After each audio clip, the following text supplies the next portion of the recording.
Welcome दोस्तों आज हम देखेंगे कि HVAC सिस्टम में है ना नेट रेफ्रिजरेशन कैपेसिटी क्या होती है। रेफ्रिजरेशन कैपेसिटी क्या होती है, ठीक है।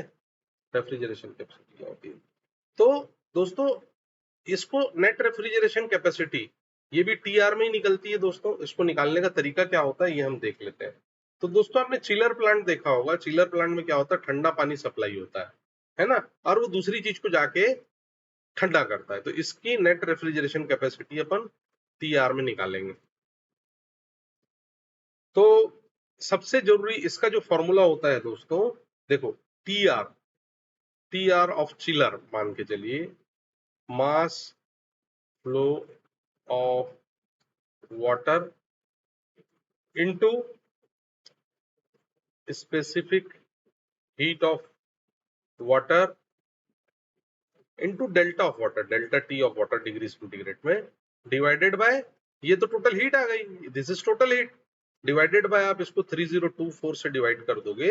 3024 क्या होता है, 1 TR is equal to 3024 kilo cals per hour, है ना। तो 3024 से डिवाइड कर दोगे तो ये पूरा आंसर आपका टी आर में आ जाएगा दोस्तों, ठीक है। तो अब हम एक एग्जांपल देखते हैं। क्यू है पानी का flow 165 metre cube per hour, या इसको अपन बोल सकते हैं 165000 केजीज पर आवर, क्योंकि पानी की हम डेंसिटी एक ही मानते हैं, ठीक है दोस्तों।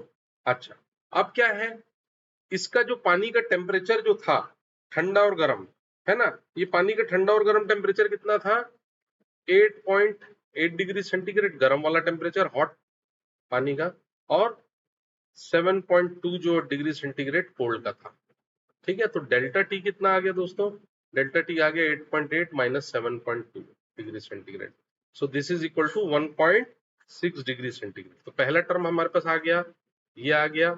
Specific heat of water, CP of water, ये होता है 1 किलो कैल्स पर केजी पर डिग्री सेंटीग्रेड। तो स्पेसिफिक हीट हमको पहले ही पता है 1 है, तो अब इसका हम टीआर निकाल लेंगे। 165 मीटर की पानी अगर किसी चिलर में जा रहा है तो उसको केजी में कन्वर्ट कर दिया, स्पेसिफिक वाटर 1 डाल दिया, डेल्टा टी टेम्परेचर का 1.6 डाल दिया, डिवाइडेड बाय 3024 डाल दिया, ठीक है दोस्तों। तो इस का जो टीआर आया दोस्तों वो 87.3 टीआर आया, है ना। ये हमारे चिलर सिस्टम का टीआर निकालने का तरीका, net refrigeration capacity. Mass flow of water पता रहना चाहिए, स्पेसिफिक हीट ऑफ वाटर पता रहना चाहिए, डेल्टा टी पता रहना चाहिए, उसको 3024 से डिवाइड कर दोगे तो आपका टीआर आ गया, है ना। अब हम इसको लिख लेते हैं दोस्तों। हमारा जो टीआर आया था, नेट रेफ्रिजरेशन कैपेसिटी कितना आया, 87.3 टीआर, ये हमने लिख लिया, है ना। अब ये पहला टर्म तो निकल गया हमारा टीआर में, है ना। दूसरा हमको निकालना है दोस्तों ratio kilowatt divided by TR, ये भी निकालने कई बार क्वेश्चन में बोलता है। तो हमारे को यहाँ पे दिया हुआ है दोस्तों कि मोटर की जो पावर है, मोटर को जो इनपुट पावर जा रही है, वो मोटर को इनपुट पावर जा रही है 112 किलोवाट, ठीक है। और मोटर की एफिशिएंसी कितनी है दोस्तों, मोटर की एफिशिएंसी है 92%। तो एक्चुअल पावर मोटर को कितना जा रहा है दोस्तों, एक्चुअल पावर जा रहा है 112 into 0.92, that is equal to 103 kilowatt, ठीक है। तो अब आपके पास टीआर भी है और आपके पास किलोवाट भी है, तो किलोवाट बाय टीआर क्या होगा दोस्तों, 103 डिवाइडेड बाय 87.3 टीआर, है ना।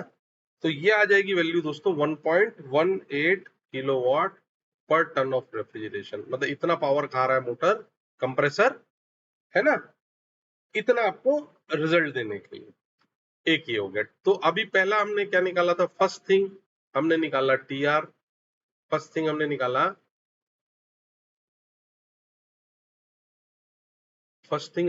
टीआर, ठीक है, फर्स्ट थिंग। सेकेंड थिंग हमने निकाला किलोवाट डिवाइडेड बाय टीआर, और थर्ड थिंग हम निकालते हैं दोस्तों COP, coefficient of performance, coefficient of performance, ठीक है। तो कोफिशिएंट ऑफ परफॉर्मेंस दोस्तों हम कैसे निकालते हैं, देखो आपका COP होगा TR, है ना, जो भी TR आया डिवाइडेड बाय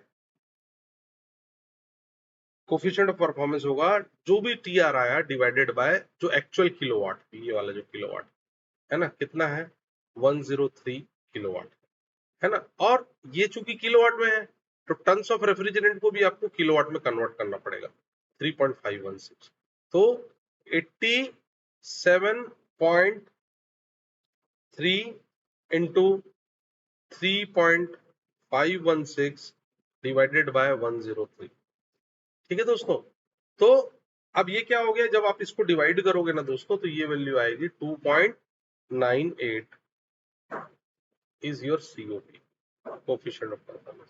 मतलब आप हर 1 किलोवाट को खर्चा करके, है ना, और करीब करीब 2.98 की हीट रिमूवल कर रहे हैं। मतलब by using 1 kilowatt power you are removing 2.98 kilowatt की थर्मल हीट आप रिमूव कर रहे हो सिस्टम से। सो COP जो होता है ना दोस्तों रेफ्रिजरेशन सिस्टम का बहुत अच्छा रहता है, इसीलिए हम ये बढ़ते जा रहे हैं, फैलते जा रहे हैं। घर में रेफ्रिजरेटर यूज होते हैं, कमरों में ये होता है कि भाई आप 1 किलोवाट पावर भले आप खर्च करोगे लेकिन आप निकालोगे कितने किलोवाट पावर वहां से, मतलब जो रिजेक्शन निकालोगे हीट रिजेक्शन वो 2.9। सो COP of vapour compression system is greater than 1, मतलब it is on positive side, ठीक है। वैसे ही वेपर ऑब्जर्वेशन सिस्टम का इसका उल्टा होता है, लेकिन हमको वेपर कंप्रेशन सिस्टम पे करना है, ये COP इसका बहुत अच्छा होता है, ठीक है दोस्तों। तो वीडियो पसंद आया हो तो प्लीज लाइक कीजिए, सब्सक्राइब कीजिए। देखिए मैंने आपको TR निकालना सिखाया, किलोवाट पर TR निकालना सिखाया और COP भी निकालना सिखाया। COP क्या होता है दोस्तों, टन्स ऑफ रेफ्रिजरेंट, उसको किलोवाट में कन्वर्ट कर दो, 1 TR is equal to 3.516 kilowatt होता है, इसको किलोवाट में अपन ने कन्वर्ट कर दिया, ठीक है। और मोटर कितना पावर खा रही है, 103 किलोवाट खा रही है, तो किलोवाट किलोवाट कट गया, तो COP जो होता है ये 2.98 आया, इट इज यूनिटलेस, ठीक है दोस्तों। तो वीडियो पसंद आया हो तो लाइक कीजिए, सब्सक्राइब कीजिए। ये तीनों ही टर्म यूज होते हैं दोस्तों एसी में, है ना। बार बार वीडियो पलट के देखेंगे तो मैं जो बोलना चाह रहा हूँ आपको क्लियर हो जाएगा। Thank you very much.